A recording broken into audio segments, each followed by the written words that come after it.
Мудро е да има човек една основна летна аптека во која што ќе се содржат, што се сигурно. Значи, па да, зошто да паничиме ако сме спремни. Да, значи притисок ќе биде помал во однос на тоа. Значи, апсолутно треба да бидеме подготвени со некои антипиретици, аналгетици за болка, за покачена температура, креми рековме за заштита од сонце со повисок заштитен фактор, веќе ПСК е стандард поготово за дечињава кои што ги покриваме, да не забораваме правилно да ги користиме, после секое одмивање дека треба да се нанесе повторно крема за заштитен фактор. Доколку дојдеме во ситуација да велиме народски да не удри сончаница и така натака, значи таа ситуација е релативно сериозна. Треба да се тргнеме од сонце и можеби ден-два да мируваме во соодветна поладна просторија, да ја зголемиме хидратацијава.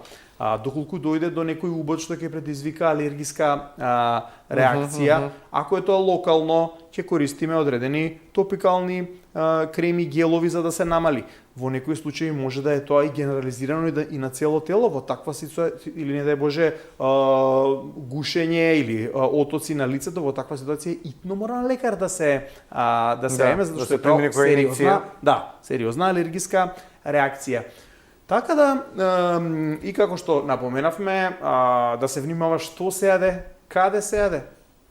Не препорачувам стрит фуд исхрана во летно време на позиции кои што по цел ден стојат на отворени бутки и така натака. Да, тоа е голем ризик. Ризикот е голем. Како се чува, што се чува, од каде ја купувате хранава, маркетов сериозен е или штеди струја на фрижидерите. Тоа не се играчки.